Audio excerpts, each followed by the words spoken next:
This is The Moor and the Jew, the Colony of America, Part 2. In the last video, I have given you a synopsis of this historical event that took place in America. And basically in the last video, I explained to you that they are black and they are crypto Jews and etc. etc. If you wish to know about this, please go watch the prior video before this. Now let's continue from the part where I left off. The notion of the blackness of the Jews or the Jewish blackness has become a commonplace in scholarly discourse.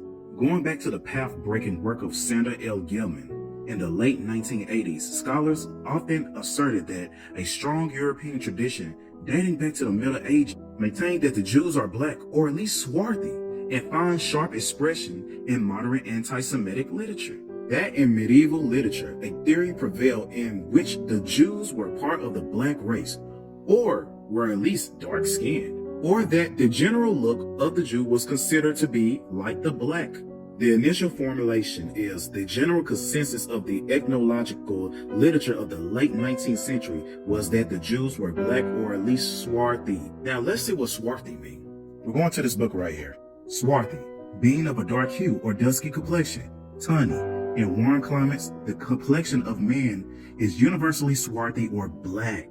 The Moors, Spaniards, and Italians are more swarthy than the French, Germans, and English. And if you skip on down, it says black as the swarthy African. Now that we got that out of the way, let's go on to the next book. So this book right here, The Natural History of Man. The Jews of Portugal are very dark. Jews, as it is well known, have been spread from earlier times through many countries in the eastern parts of Asia and China, Tartary, wait a minute, that's Tartaria, and the northern parts of India.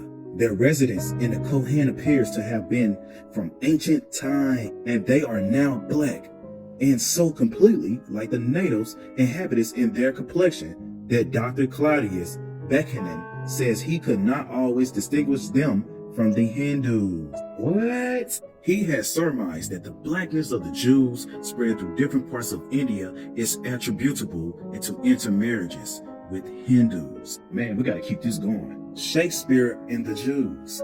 The accumulated experiences of over 100 years of travel, trade, and conquest had convinced Europeans that some of the accepted stereotypes of Jewish racial otherness, including the belief that Jews were black. Hey, you're gonna have to catch me in part 3, because hey, we're gonna keep this going in part 3. But this is the black Hinduan.